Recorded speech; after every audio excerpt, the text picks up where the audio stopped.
This is going to be another video about the Cash for Kids system.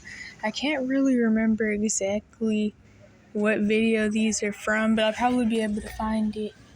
And then I'll just put it in the description. Wait a minute. I forgot about the backstory. So this was a documentary about the Cash for Kids system where people go in and record the horrors that they're taking kids through. To make a long story short, there was one kid in there.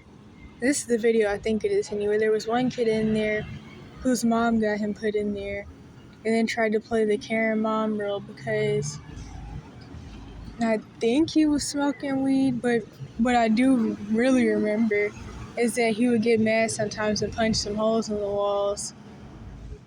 And he was doing the usual stuff that people do when they're upset because they don't have a dad, and probably because the mom has a whole bunch of issues that she's keeping a secret too. And of course he was being made to feel like he was bad, crazy, and slow, and then lawyers and judges wanted to make some money off of him. And so he got locked up in the juvenile justice part of the Cash for Kids system. Then there were some other people that were in there for other reasons that I don't remember. I think you should all immigrate to the Netherlands. These things do not exist in my country. Kids aren't restrained in cuffs, let alone arrested for smoking weed. The need to wear a white prison suit, what's that about? We don't have that in prison. You get to wear your own clothes to keep your humanity. That's just absolutely bizarre. Going to jail for marijuana, it's legal here, and there is no crime because of it. You treat people like animals. And, don't think so. She should have made sure he comes home with her right away. A kid doesn't need to be put in jail, but nurtured. I should have screenshotted that too. Maybe I did, but I don't know. LMAO, they're taking the marijuana thing too far, acting like he's on meth. And this person said frill, and this person said because it's a minimum charge of 75 plus years. The thing about that, though, is that I don't even know if that's really true or not. But it's also that there's definitely some racial stuff behind that because he'd most likely be considered quote-unquote black, but he looks like one of the Me No Black Poppy types. So I think he's like Mexican or something, but I can't even really tell. So basically, he'd be considered black. And the funny thing about white supremacists in these types of situations is that they claim they care so much about their own people, but they really don't. Of course, white supremacists at the top don't because they don't like other white people anyway. But like, when there are quote-unquote white kids in the Cash for Kids system, you don't see white supremacists coming and saving them and talking about how they don't deserve to be in there. So it's like, it's all just games. They could care less about their own people. All of it goes back to something that I call anti-humanism, but if I go into that, then I'll be in another topic. But yeah, so he's in jail for marijuana, or at least that's one of the reasons. But then in mostly quote-unquote white areas like Cali, it's legal. So obviously, well, I can't say obviously, I don't really remember, but most likely he lives on the East Coast. Probably like near the South or something. And I think he did, but I really can't even remember. This is heartbreaking. I think Morris is a stinker. I don't know what that term means. I've never heard that before, I don't think. The kid punched a few walls and smoked some weed. This is the system literally creating a criminal. And that's what it does. But moms like his mom are the usual Willie Lynch syndrome house Negroes that help throw their kids into the system and then play that racial victim card and all the other stuff that goes along with it. Exactly. And then this person said exactly that. They're acting like he was wanted for burglary or something. I just can't believe his mama put him in that position because he punched a hole in the wall. And then the most annoying thing to me about his mom is that she'll sit there and smile in his face like she cares and she's just trying to help him. And these are the same people who will pull the racial victim card once their kid is in prison for the rest of their life because it's all they know because their own parents putting them in prison. And she's probably even a Jezebel who hates men too at that. And of course, both men and women can have the Jezebel spirit, but yeah, so hole in the wall. She just offered up her son to the prison system. I could never call the police on my child unless it was something really serious, and I have a 12-year-old. And this is a quote from the boy, I guess. Because like I said, I don't even really remember, but I swear I watched this whole documentary. It feels different when I cry. I haven't cried in a long time. It really spoke to me. I think people have different outlets of how they handle things, and this right here shows me he has never experienced another way to release his emotions other than anger. Poor thing. And this is common with guys, though. This is why traumatized guys or guys with no dads and stuff commonly go into the feminine thug persona, especially since the feminine thug persona is pushed so much in the media and is pushed onto people through social conditioning with like the music industry and all that. And then this person said, poor baby, the fact that he cries because he feels like he's going crazy or that he is accurate. I hope his mental health has gotten a bit better from now because it eventually will. Honestly, when you're thrown into the Cash for Kids system where you're brainwashing and believing that you're bad, crazy, and slow, it's really not going to get better unless he realizes that he's being lied to and unless he gets out of it. Because the end goal of the Cash for Kids system is to make you, well, not even just make you feel like you're bad, crazy, and slow, but to actually make you lose your mind or end up dying from suicide or getting killed by somebody else or even getting killed in the Cash for Kids system or dying from the drugs that you're thrown on and plenty of other things. I also should add that he's obviously not quote-unquote going crazy. He's just upset for good reasons, like not having a dad and probably being poor too and a couple other things. But he's being made to feel like he's just upset for no reason. And so that makes him feel like he's just quote-unquote crazy. Many of these kids are in desperate need of either a father or another male role model whom they love, fear, and respect. I've personally been on both sides of the fence in this case, initially as the son, then years later on down the road as the central parent figure in my then 14-year-old son's life.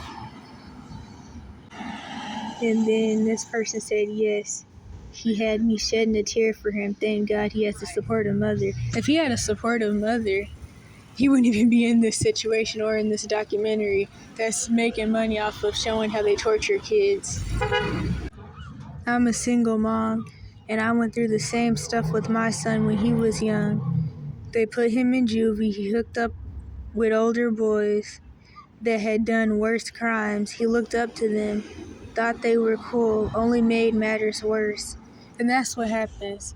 Not even just because of the whole wanting a father thing, but like people in general who like want a parent figure are gonna look up to older people or even people the same age as them sometimes because they're looking for like love or whatever.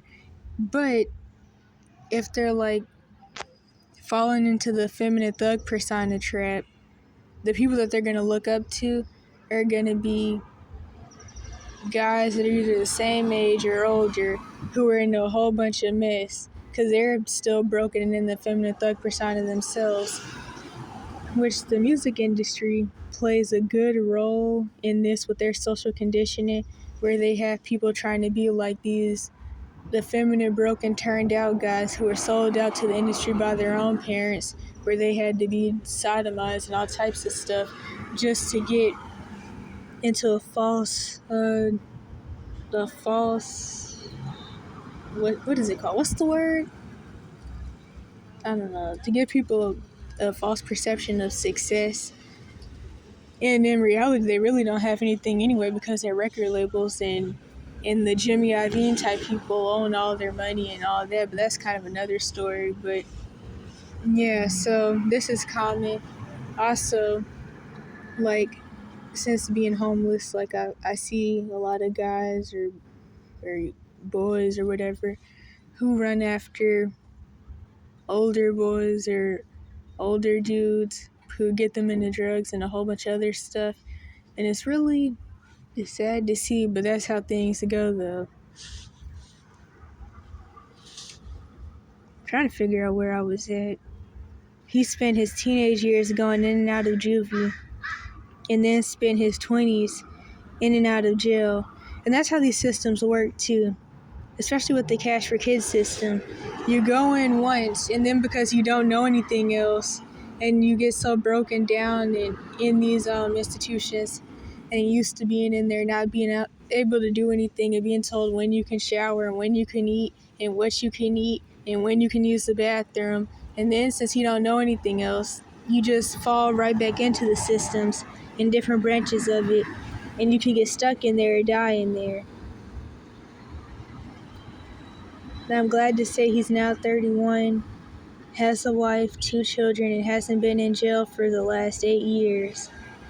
You cannot rehabilitate a child with handcuffs, white walls, constant hostile environments, and a bunch of people who care more about their pockets and the law than what the child actually needs. Too many young people go in the system and return to their parents worse than they were due to them being treated like criminals and prisoners, which is ultimately what they turn into. The thing is, this is the goal of the Cash for Kids system, though.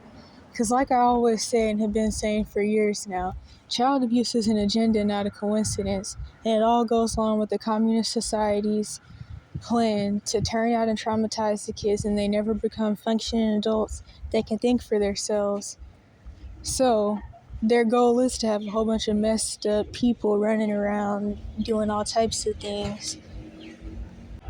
And here, in this picture, is a Willie Lynch syndrome, house nigger, Freemason, Luciferian, black boule sellout that is willing to help torture people that look like him and similar for a couple of dollars. And he's probably going to pay less than everybody else, but it's whatever though.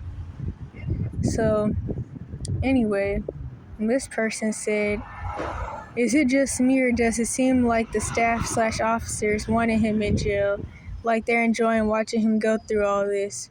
And of course they are, because the people working in these systems are sadistic. Kids yelling out for help, no one's hearing him. It's not that no one's hearing him, it's that nobody cares, but that's how things are though, for real.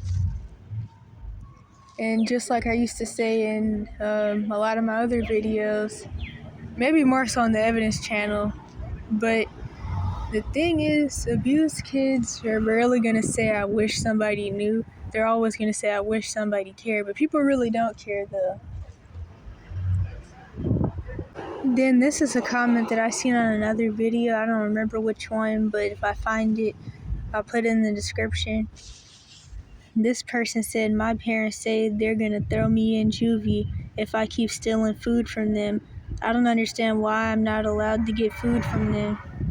Then someone said they can't do the LMAO. And then someone else said, "Your parents will be arrested for abusing you. You won't be criminally punished for fleeing abuse." But the thing is that this actually isn't true. With how the Cash for Kids system works, their parents can pretty much do whatever they want because these systems run on child abuse. So their parents actually can throw them into juvie, a mental facility, a TTI, a ranch, or whatever, for quote-unquote stealing food from them, whatever that means. Kind of reminds me of this case from some years ago where some parents starved their kids to death because they stole a donut from them one day. But yeah, anywho, they can totally do this, especially with the mental health system branch. Because the thing with the mental health system branch of the Cash for Kids system, and still kind of all of them, but especially this one, you don't even have to have a reason to lock your kid up. all you have to do is take them to whatever facility and say you don't want them anymore, and they'll gladly take your kid and probably even keep them till they can sign their stuff out at 18, or they'll send them around the different facilities, mental facilities and other branches of the Cash for Kids system until they can sign their stuff out at 18 if they're not dead by then. And then this person said the first boy better be grateful for his mother because you can tell she really loves him. If she really loves him, or maybe she's just extremely ignorant, but if she really loved him, she wouldn't have put him in this situation or put her in this situation where she's probably now years later down the line pulling some racial victim card. And dang, what else? Oh yeah, I remember what I was gonna say. Comments like this commonly come from people who have cognitive dissonance about their own trauma, and or their parents weren't around them at all and were really neglectful. And so no matter what they see a parent doing to their kid, as long as the parent is in the kid's life, they'll think that the kid is quote unquote being loved. And yeah, so it's kind of like, I'm trying to think of an example, like how people who never had their dad in their life at all will see a video of a dad beating his son with a baseball bat or something. They'll be like, that's tough love right there. If only I could have got something like that. So that's what this comment makes me think of, and it's probably the case. And then people are claiming that he's in prison now. But like I already said, that's how these systems work. Their goal is to trap you in them. So this is from another video, I'm pretty sure. This video, I think it was a longer documentary, but if I remember which one it is, I'll put that in the description too. So basically there was this boy in the juvenile jail, and he had mentioned how his brother was also in jail, which just shows how the Cash for Kids system works. Like, if it was possible just so they could make their money and get what sadistic people want out of torturing people, they would let a parent lock up all their kids. Like, if a parent had 5 kids that they were abusing and wanted to throw in the Cash for Kids system as a punishment or whatever for the kids, these facilities would take all 5 kids, label all 5 kids with some made-up mental label, drug all of them on hundreds of neurotoxin pills, and make a case for them and convince them that they're not there because of their parents, but they're there because they're quote-unquote bad, crazy, and slow, which a lot of things fall under that category. So yeah, this person said his parents felt horribly. When he said that his 12-year-old brother was next door, I just shook my head. Sometimes a parent can do all they can, to be honest, but I do believe they failed him in a way. People need to stop with that mess. Parents who do all they can don't throw their kids into the Cash for Kids system as a punishment or because they get money out of it or whatever other reason. If it wasn't for these people's parents or them being in the Cash for Kids system, like the CPS branch already, and not having parents at all, then they wouldn't even be able to get put into these systems. People only end up in the Cash for Kids system because of abusive parents, not having parents, and sometimes with the juvenile justice system part, they may have parents that are kind of poor or whatever and can't pay to get a good lawyer or whatever to keep their kid from getting put in the Cash for Kids system. And that also usually means that either the school tried to get them put in the Cash for Kids system or the other branches, or that it's a couple of different things, but usually the school. Like, if somebody goes to school and they trying to think of an example, they bring weed to school or something, the school may get the kid put in the mental health system, part of the Cash for Kids system, without even really getting permission from the parents. And the parent may not want it to happen. That wasn't really a good example, but that's how it can go. And then this person said, in a way, always, both kids acting up and the mother only visiting once says a lot. that's how these things go in the Cash for Kids system, though. I've seen people either never have visitations or they're not even allowed to visit or call their parents as a part of their quote-unquote treatment. What do they call it? Treatment? I don't even know, but as part of their treatment, quote-unquote. So I've seen people be dropped off at Cash for Kids system placements and the parents just say that they don't want the kid anymore. And then the parents never come for like holiday visits or to take the kid on a home visit, if you can even have home visits, because at a lot of places you can't. But at some really long-term placements, like the ones that'll keep you for years and years and years on end, you sometimes can do home visits. So, like, I've seen people sitting up in these facilities crying on Christmas, crying on their birthdays, and then I've seen other people be told that they're not even allowed to call their parents because of their quote-unquote treatment, which, of course, these places don't treat anybody for jack. But, yeah. And then this person said, it is the system's error. It is very improbably, I don't even know, that both of them have to be there at the same time. We should better think about reasons. Well, for one, it's not the system's error. These systems are doing exactly what they were made to do. They were made for eugenics and abuse, and they're doing exactly what they were originally created to do, still to this day. And then this person said, I'm curious why people would dislike this video. This was a great 15-minute clip. And it's like, you don't understand why people would dislike a video about how kids are being locked up and tortured for no reason. But that's how people are. People are brainwashed. Well, a lot of people are brainwashed. And then with brainwashing and lack of empathy comes ignorance, or really it starts off with ignorance. And then from the ignorance and the brainwashing comes lack of empathy. It's really crazy to me that people don't see these things for what they are. But of course, some people will never understand what's wrong with something until they're in that position.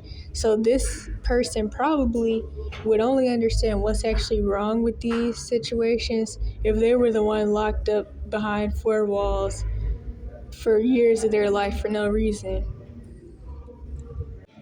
And one person says some people just don't understand. Honestly, if you like this video, then you don't understand what's going on in this video. And then the last comment is honestly really funny.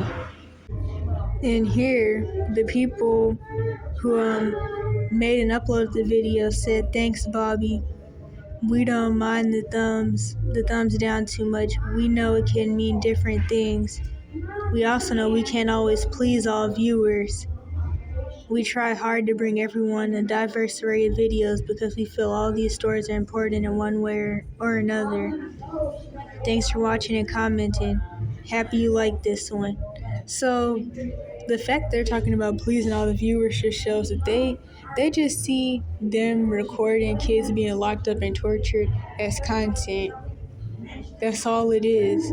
So not only do they make money from locking up the kids, but they also make money from getting views while recording all the torture that the kids go through.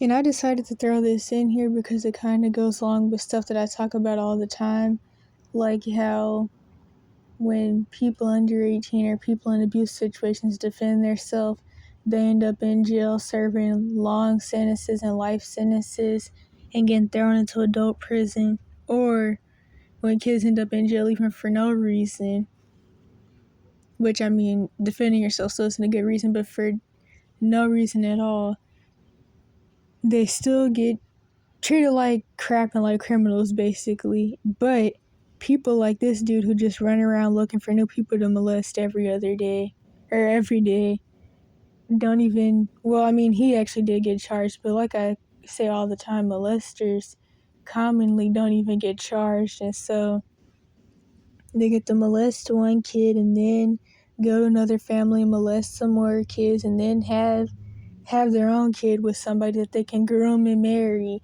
and that's legal. And then they're dating the family pet, stuff like that. But nothing's wrong with that apparently. But the kid victims, something is quote unquote wrong with them. And so I seen this in some group for, I guess what people would call quote unquote street kids, but not street kids like gang life or something, street kids like homeless. So the post says warning and red flag for all travelers, delete if not allowed. I just want to put out a warning for all travelers. There's a kid, he goes by Bull. His real name is Sean Matthew Russell. He is a 3-time convicted sex offender and child trafficker. Recently threatened to kidnap a 6-year-old child at a retired Dirty Kids house. Which I don't even really have questions about that in general, but long story. Basically, he didn't take his ex leaving him too nicely, as she was clearly being abused by him. I have all the proof, just saying, watch out for this guy and do not trust him for anything. He is very cunning. Also, he is wanted in Chicago for a sex crime against a minor. More more pics in the comments. Which I don't really know what that means because I didn't even know you could post pictures in the comments. But yeah, so people like this get to run around free is my point. This is another comment from one of the multiple jail documentaries. Well, juvenile jail documentaries, and maybe even one of the ones from the kids who were getting thrown into the adult prisons. But I don't really remember. I'm from Los Angeles, California, and I was in and out of juvenile hall and group homes from 13 to 18. And was homeless from basically 13 to 28 years old, which I already talked about stuff like that in the Truth of the Homeless Population videos. Now, of course, if you're under 18 and you're not being trafficked around by the Cash for Kids system, or you're not staying with a relative or something, you're considered a fugitive and a criminal. Honestly, if you're not in the systems and being a slave to the systems and living to pay bills, you're also considered a criminal, even when you're 18 plus. But anyway,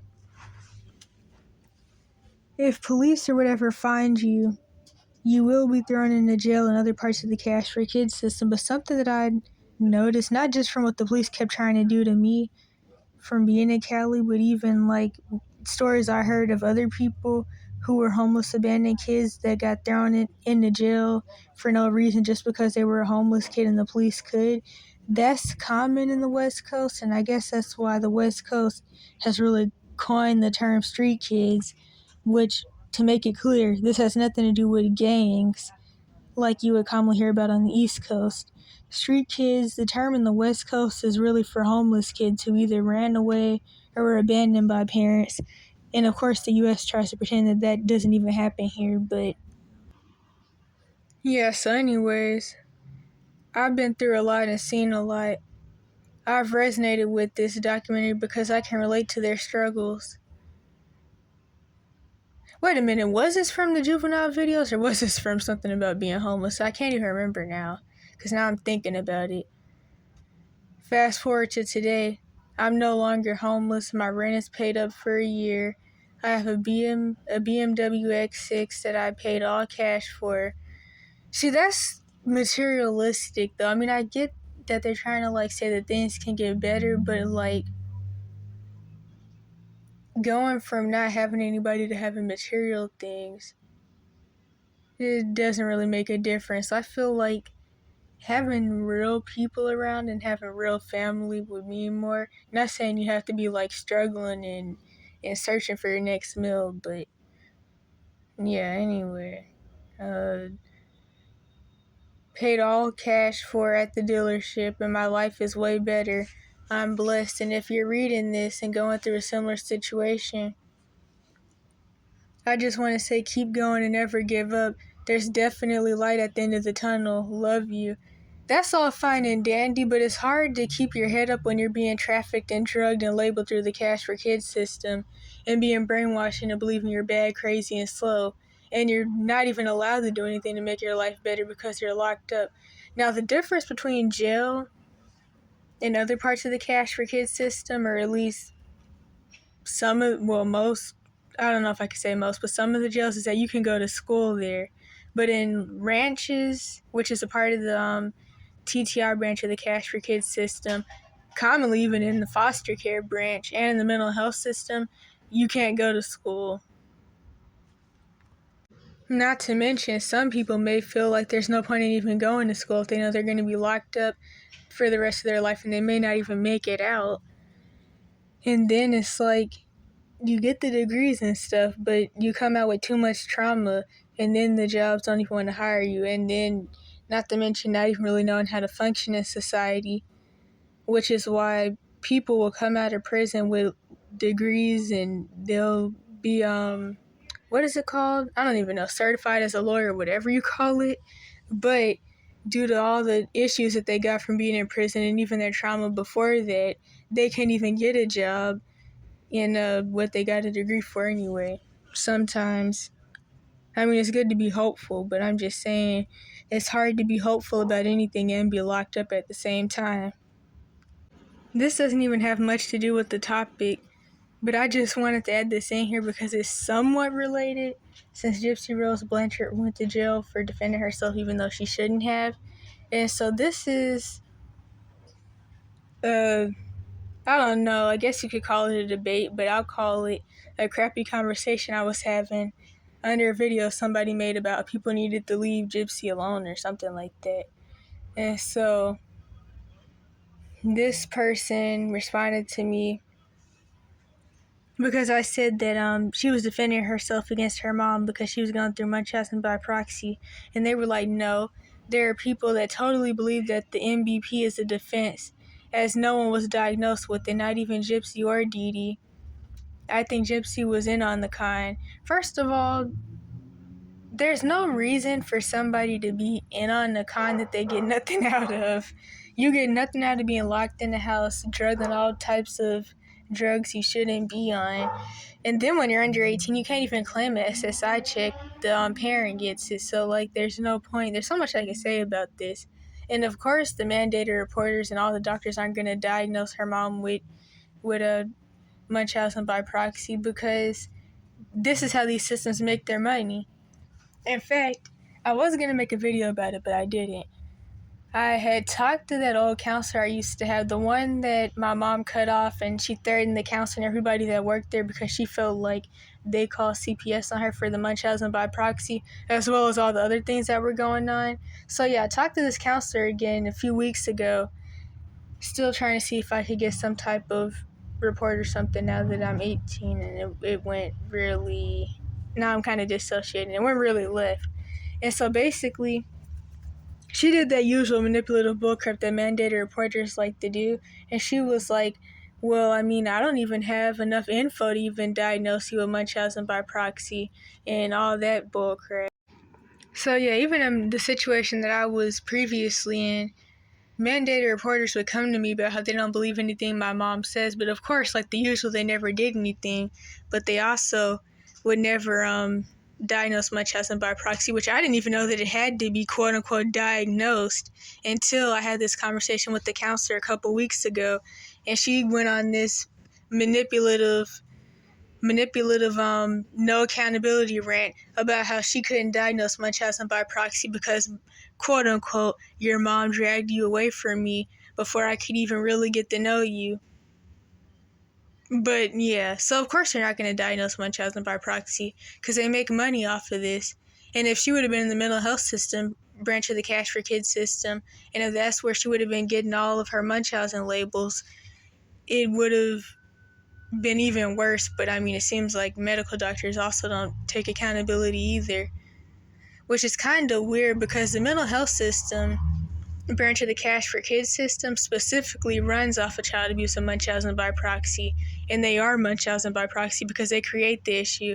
But the physical health part of the medical system is different, which is why it's also weird that they even support abusers and support Munchausen by proxy. I'm trying to think about what I was even about to say. Oh yeah, so if the doctors would have diagnosed this or put this in the system and specifically used the term Munchausen by proxy, that would have been risky for them because they already knew they weren't going to do anything. But if they would have put that in the system, she would have possibly been able to sue them. And that's why mandated reporters in general will never want to give you a witness report about your abuse situation or type something up for you, or they'll never want to put anything in the medical charts or whatever. Or at least they usually won't. Honestly, the most the doctors ever did for me was put something in my charts about the abuse situation that was typed up by some advocate lady that I met in support groups on Reddit, who actually used to work for foster care in Canada and a couple other things. But of course, they never did jack. In fact, they were really mad that I even had people who were trying to help me. So, yeah, anyway, they're not going to do that. And, where was I? No one was diagnosed. Not. I think Gypsy was in on the con. I already read that part. She has even admitted it. When she talked about going to Disney and saying that when she talked about going to Disney, she said that she knew she could walk. So first of all, that's just not how abuse works. And it's like, I mean, I'm trying to think of an example. Maybe for my situation even. I mean, my mom claimed that I was like the good doctor, and she claimed that I couldn't feel pain and a whole bunch of other crazy stuff. And I knew that wasn't true, but I mean, I didn't say anything. And when I did say something, then I was being quote unquote defiant, and then I got diagnosed with ODD. So, like, I mean, I could only imagine all the reasons that she didn't say anything about the fact that she knew she could walk. People really just say some of the stupidest stuff. And this is either somebody who has cognitive dissonance about their own abuse situation and is still trying to play buddy-buddy with their abusive relatives or whatever, or they just haven't really been through anything, and that's why they feel like they can crap on people who have because they don't understand it. I thought of something else that I could say, and this will be the last thing. So, one thing that I can say is that it does seem like Gypsy is now being turned into some type of industry plant, which makes me wonder if the whole situation was like some type of trauma-based mind control type thing, but I don't know. But she is starting to like get around, what are those people called? The Kardashians. I think that's their last name, but